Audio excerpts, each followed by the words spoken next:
Както обещах на всички вас вчера, ще ви запозная с едно мое пътуване до Германия. Качването в самолета до прибирането ми. След едно пътуване с самолет, честно над язовир Искър, изглеждам изтръпнал, заклявам се. Нека се развеселим малко. Който разбрал смешката, продължаваме нататък. Интересното е, че имам над 150 полета, а страхът от летене го преодолях наскоро. National Geographic, обвинявам вас за моя страх от летене. Секунди преди катастрофата!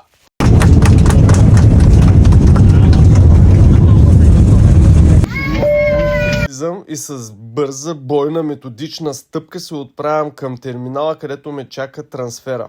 Града е Щутгарт и в Щутгарт се произвежда моята любима марка коли Mercedes-Benz. Превишена скоро се отправям към магазина за да си купя вода. Виждам, че се продават и круасани, но за да имаш плочки на плажа не трябва да пипаш сладко. Ако някой иска да ми види плочките, да пише долу в коментарите. Бистра вода, бистър ум и към колата. Чак сега виждам какво кощунство съм направил в Щутгарт да те вземат с BMW. Моля всички критици, дайте ми втори шанс. Не съм фен на марката, но специално този модел много ми допада.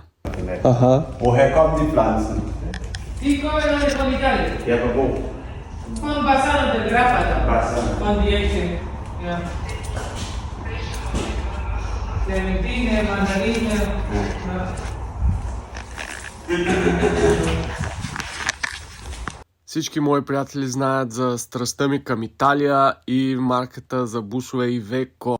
Зима е, кално е, мръсно е, но буса си заслужава Iveco 2019 година на 112 000 км реални от Германия. Щом не ям хляб, меса, салами, какво ли ям в чужбина? Ето това придозирам с салати и мандарини. Много салати и много мандарини. Какво да направя? Обичам ги. Лайфхак и биохакинг ми пишете в коментарите. Сега малко по-отговорно и сериозно ви казвам, че искам 10% от Bosch.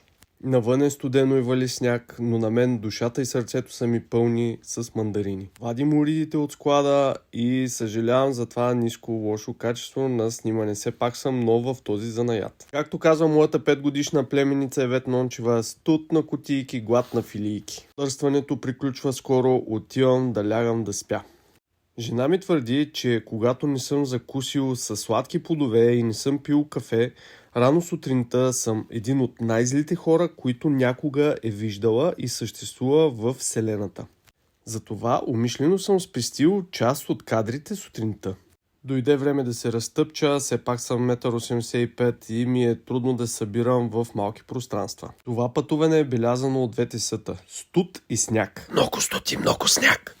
По-рано ви споменах сентенцията бистра вода, бистър ум и се качваме и продължаваме. До преди години магистралата в Чехия беше отвратителна. Хората се развиват, развиваме се и ние. Много си харесвам бритончето и лимбичката, но днес са крайно непослушни. Давам си ясната сметка колко трудна е задачата да отидеш до Германия, да подбереш уридите, да ги натовариш и да ги привозиш до България, така че да стигнат цели, да не са ужулени и клиентите да останат супер доволни, очаровани от моето обслужване, което смятам, че е на доста високо ниво. Пък, който съм ви приготвил за утре, ще ви кача един по един уриди, които съм купил, стречовал и докарал, специално подбрал за вас. Добре дошли в България, в страната, в която заедно аз и всички вие я променяме към едно по-добро място за живеене за нас и нашите деца.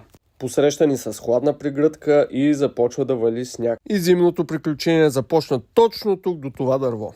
Първо ми замръзна чистачката и рязко се почувствах като танкист танк Т-72. Още не знаех какво ще се случи час по-късно. Съветвам всички вас в такива зимни тежки условия да си зареждате резервуара с гориво догоре. Разсмях доста от вас вчера с клипа ми как трябва да биете пасажирската чистачка и знаете едно от мен: бой оправя, бой разваля. Смешничко ли ти, а? Прекръстих се тайно 3 пъти и извадих арсенала с всички умения за зимно каране в заледени участъци. Преминах като Левски Слъвски скок половината България и вече съм на родна земя. Сметката е следната. Четвъртък на обяд, събота на обяд, 2100 минати километра. Първото ми подобно видео, в което снимам всичко за вас.